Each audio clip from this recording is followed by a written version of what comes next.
Good morning. We welcome here Mr. Shargiil Bashir, Chief Sustainability Officer at First Abu Dhabi Bank. How are you? I'm very good. Thank you very much for having me. Pleasure is ours. Yeah, so Mr. Shargiil, I want to ask you first of all about the banks in the MENA region. We don't see a lot of banks exerting efforts in terms of ESG. What do you think of that? No, I think the banks are starting to focus on sustainability and ESG. It is becoming an important topic in order to address the challenges climate change is putting on all of us on our planet. I think that all entities now need to take the responsibility. We are seeing the regulators, we are seeing the leadership of UAE who has focused on sustainability for a long time, accelerating the work being done on sustainability as well.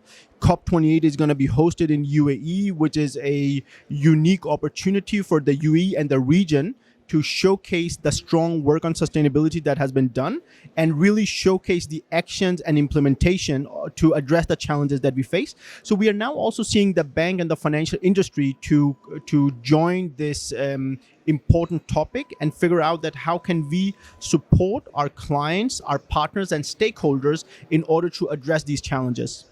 Excellent. So what are the challenges in face of implementing ESG, more ESG in the MENA region for banks especially? I think some of the basic challenges we face is we need to raise awareness. Still, a lot of people need to understand more about sustainability. What are the challenges? What is it that I do from a day-to-day perspective that is harming the sustainability, harming our atmosphere and those challenges? The second challenge we face is talent. We need people who understand sustainability. This is a topic where we don't only compete within the banking industry, we compete across industries because it's important for all industries. But even more importantly, this is something we compete on a global level because everybody needs to address the challenges within sustainability. So everybody is fighting for the same talents. So that is actually often underestimated challenge we face. That is to get the competencies and people with focus on sustainability. So that is one of the key things. Another important challenge is to understand our own journey towards decarbonization.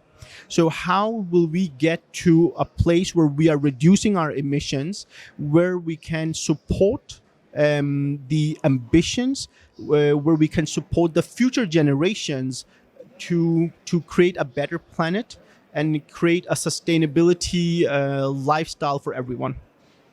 Right. So how can we address those challenges?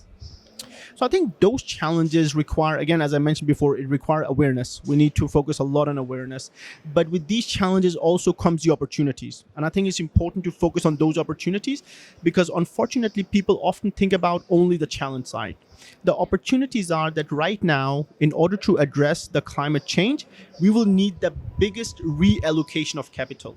We require $3 to $5 trillion in order to address the climate change. This gives a lot of opportunities within innovation, within technology. We will not be able to solve the challenges if we continue doing what we have always done. So we need to address these challenges. We need to think about new innovations, new solutions that are going to get us to that point. So we need to change the narrative from only focusing on challenges towards the opportunities. And I think that is something that the UAE and the leadership has done fantastically. We are focusing on actions. We are focusing on opportunities. That is what's going to be focused towards COP28. And that is also what we need from a global perspective to look into these opportunities and say, how can we support this green transition? I agree. So what do you think of the unified laws in terms of ESG that were announced back like a week ago in Riyadh? I think, again, from a regulation perspective, regulation is extremely important. We need to have level playing field where everyone is using the same regulation, the same guidelines. So I actually welcome this initiative, and I do hope that we are going to see much more of this globally. Today, we have a lot of different regulations. EU has a regulation, US has a regulation, the region has its own regulation.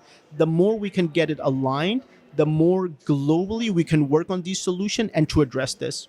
So I welcome the alignment on the regulations, on taxonomies, not only across the region, but also from a global perspective. I think that we need much more of that. So there's also in some European countries recently they have set some laws for mandatory ESG reporting for companies, all registered companies. What do you think of that? I think it's a very important and good step that's been taken. And actually, UAE has done something similarly.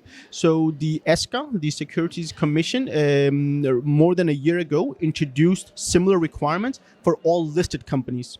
So if you're a listed company, you are obliged to do your ESG disclosure on a yearly basis. So we are basically seeing the same trend going across the world.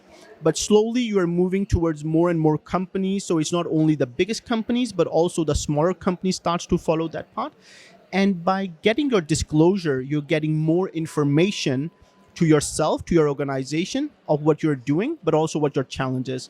So if we can get more of that, it's only going to be beneficial. Right. I thank you very much, Mr. Shargiil. Thank you so much. Thank you very much for having me. It was a pleasure. Thank you.